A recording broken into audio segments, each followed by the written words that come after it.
Young and the restless, Summer won't let Claire have Kyle. Hello, everyone. Welcome back to my channel. I hope everyone is having a nice day. Before we begin the video, please subscribe and give the video a thumbs up. Summer Newman. Young and the Restless sees a romantic spark ignite between Kyle Abbott, Michael Mealer, and Claire Newman, Haley Aaron, which sparks a jealous reaction from Summer Newman, Allison Lanier. As Kyle and Claire explore their newfound affection, Summer plots to blow up the relationship. The strain between Claire and Summer can be traced back to their tumultuous past, with Claire's upbringing under Jordan Howard's, Colleen Zank, control. How much progress have they made on the CBS soap opera, Y&RC's? Summer's current beau, Chance Chancellor, Connor Floyd, may soon find himself heartbroken as Summer's lingering feelings for Kyle come back.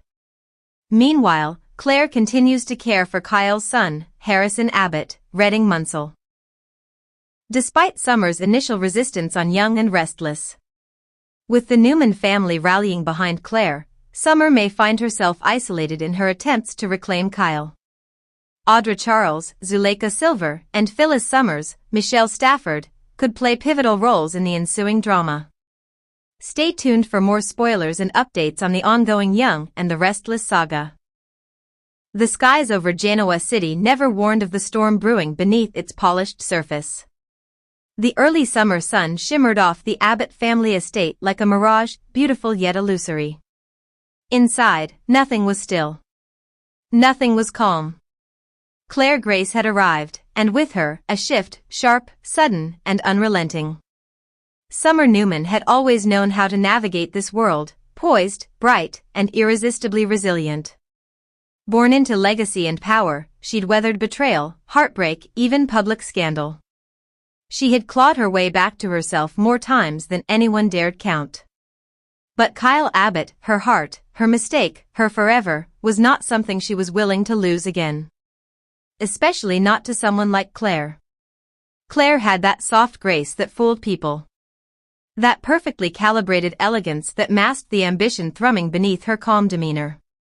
When she first returned to Genoa City, it had been under the guise of reinvention, a redemption arc the city was all too eager to believe.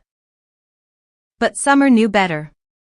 She could see through the smiles, through the way Claire conveniently crossed paths with Kyle at every turn.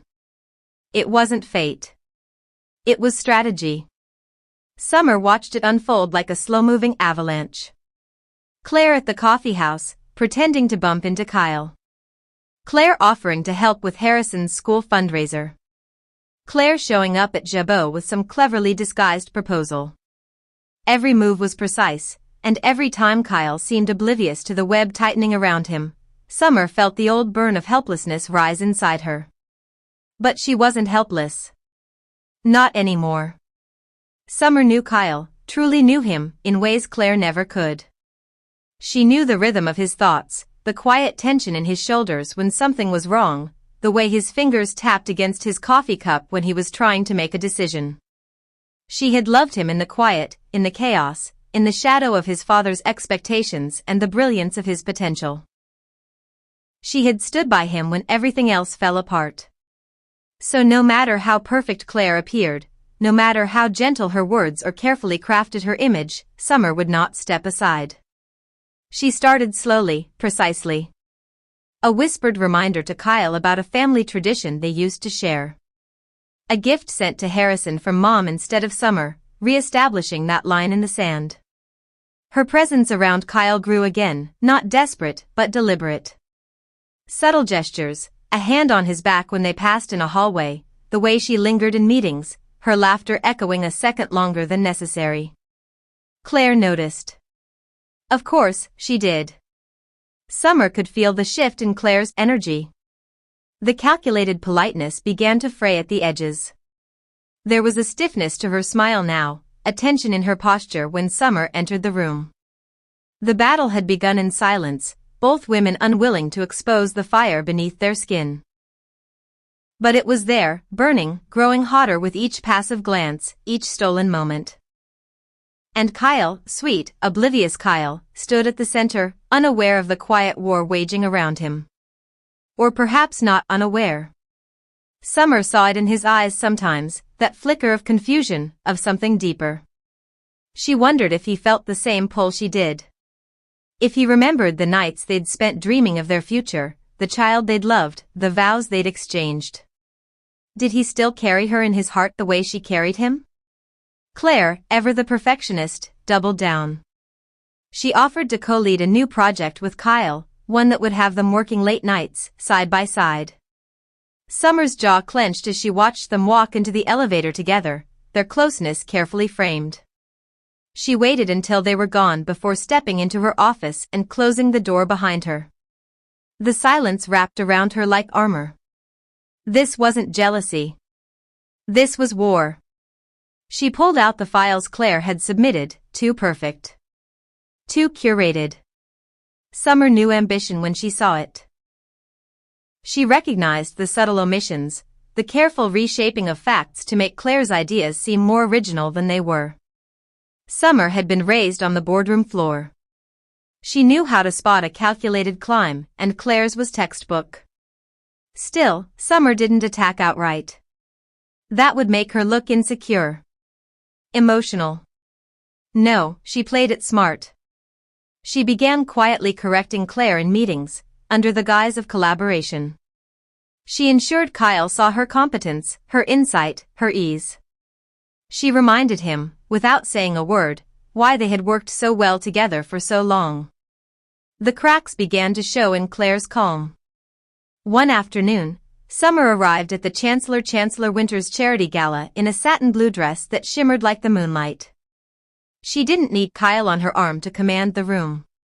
She walked in alone, head high, a vision of self-assurance. But the moment she saw Kyle standing with Claire near the garden entrance, her pulse quickened. Claire was saying something, and Kyle was laughing, but then his eyes found Summer. Just for a second. Just long enough. It was all she needed. Summer moved through the evening like a queen reclaiming her court. She didn't try to pull Kyle away. She didn't have to. Instead, she made sure he noticed her talking to everyone he admired, sharing ideas, making connections, exuding the confidence he once said made him fall in love with her. When they finally crossed paths at the bar, no words were spoken.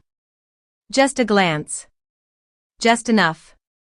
Claire watched. The next morning, Summer found a note on her desk. No signature. Just a single sentence, "You can't hold on to something that doesn't belong to you anymore." Summer smiled. Because she knew now, Claire was rattled. The facade was slipping. Over the following weeks, Summer became a force of gentle disruption. She never accused. Never confronted. She simply made herself known. Harrison's school events, she was there, early, with his favorite snacks. Board meetings, aka.